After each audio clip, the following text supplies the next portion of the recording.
I 37 male, found out my wife, 33 female, has been cheating. Confronting her about it has opened up other horrible truths. My wife and I have been married for 16 years. We have 2 children. After almost 14 years of marriage, our family is made up of 2 young ladies. One of them is biologically mine. In every other way, the other is mine, and vice versa. I appreciate each and every one of them with every fiber of my being. Recently, I took my wife to get her brows microbladed, which she really enjoyed, a source of great insecurity for her. I had planned to spend the evening dining and having a good time in the city at this time. On a rare date night, nothing more than just enjoying one another's company is required. I was able to keep track of her phone while she was in the operating room. After some time had passed, a notification arrived. The phone rang, and it was my stepdaughter on the line. In spite of the fact that I'm completely clueless when it comes to Snapchat, I thought it would be amusing to surprise her with a response from Dad instead of Mom. Even though it took a few seconds, I was able to email her a hilarious picture in response. After submitting the form, I landed myself in her chat room. At first glance, it seemed to be insignificant. However, I saw a name. It's a name that I've never liked. Is the name we'll use for him.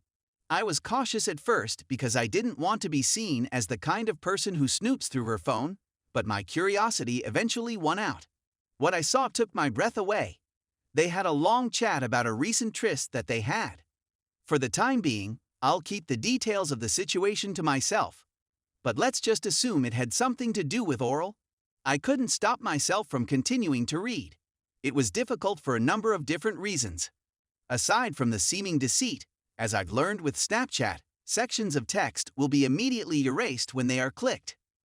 As a consequence, the dates were all over the place, and there were very few facts from the past. What I did realize was that it had happened a few of times in the preceding months, including on my birthday. While I was sleeping upstairs in the apartment, I work very early. For some reason, birthdays are no longer as exciting or significant to me as they once were. That's what happens as you get older. That stinging sensation, on the other hand, was more intense than normal. In between the flirtation and information, there were images, nothing too explicit, but obviously troubling. And the most damaging was probably how she spoke about me. Certainly nothing good, and at best just partly truthful, at worst outright falsehoods or deceptive remarks. She reached a point in her operation when she needed to take a break, so I hung up the phone. She questioned, visibly disturbed, what was wrong.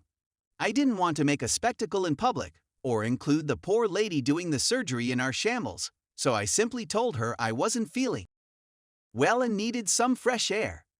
I spent the remainder of the operation, approximately 2 hours, strolling about downtown trying to figure out what to do next. To both of our dismay, I informed her after the surgery that we'd have to put the other plans on wait. I had planned to talk about it when we got home, but by the time we got to our vehicle, I couldn't stop myself. I told her what I had seen. I advised her not to touch her phone because I wanted to go through everything with her one by one, and I didn't want her erasing or deleting anything from her phone. We shouted and wept all the way home. When we got home, we set up the kids and proceeded to our room, where I dived in headlong.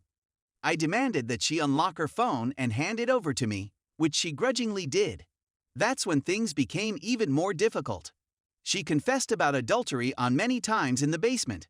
But when I dug more into the phone, I discovered a few of additional concerns. It turns out that when we were dating, before we married, she had been with a college acquaintance who I had always suspected, but she had always denied. She, claims that they did not have relations. Only oral communication, making out, and so forth.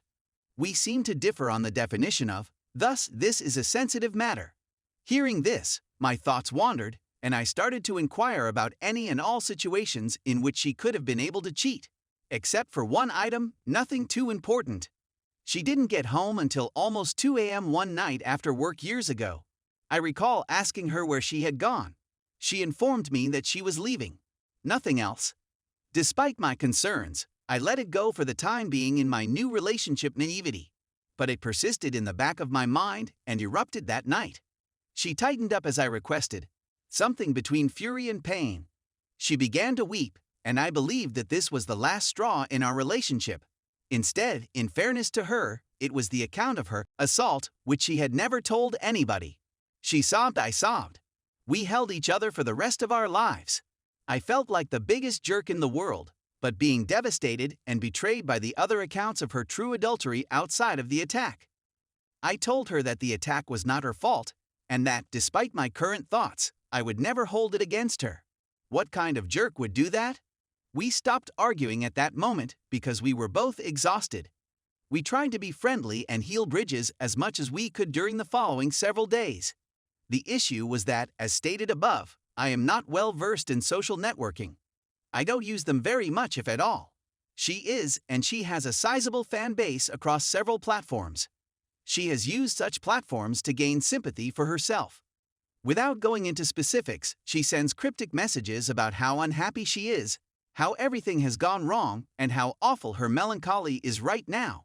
Now, our acquaintances are sympathetic to her despite without knowing any facts, while I look to be the uncaring spouse who makes her unhappy.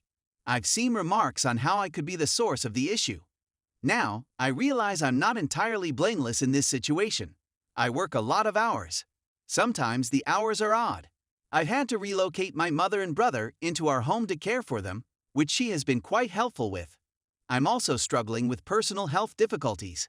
And I acknowledge that, as a result of these factors, I have not been the most attentive spouse to her emotionally or. I've tried, but it's sometimes tough since life gets in the way. But the truth is that I did want to. I'm simply not certain she does, and I don't think it excuses her adultery. I'm at a loss for words here. Every way I look appears to be the incorrect one. I don't want to be apart from my wife. I don't want to be apart from my daughters. I don't want to abandon her when she is in need, since her assault disclosure has taken a toll on her that no woman deserves. But I don't want to sit back and be it either. To belittled and deceived, just to shrug it off and claim it's no big deal. I am at a loss and have no one else to turn to. So I made the terrible step of coming here, something I was entirely unprepared for. Do I file for divorce, given that this seems to be a worrying trend? Do I remain with my wife despite the betrayal, trying to learn how to be a better husband for her in her hour of need? Should I tell my friends and family the truth to save face, or would it be considered shaming her? Please assist. I'm at a loss on what to do. Edit 1. I've seen it a couple times now. I kind of expected it. Her attack narrative, on the other hand, is real. I'm not one to say much in public, but I'm as certain as anybody who wasn't an eyewitness. It did occur. That will have to suffice, and I will disregard any comments that imply otherwise. I acknowledge that I was the one who sought guidance, yet her attack occurred. That aspect has been resolved. Edit 2. I took images of the chats they and I had. I'm gathering proof for just in case, and to keep her honest. Edit 3. I'll take this one. When I said oral, I meant she was on the receiving end. She says that and making out was all there was to it. That seems to be supported by the chats I preserved. However, I'm not certain that's all there is to it, and I have no evidence to suggest otherwise. Edit 4. Okay. I'm going to take the day off till tomorrow. This is all a bit too much for me. I appreciate all of the feedback and suggestions, even those who have sentenced me to a life of. I expected everyone to have strong and differing views. That's exactly what I wanted to hear. My marriage is most certainly finished. It's simply difficult to chuck away something you've worked on for half your life. If something occurs,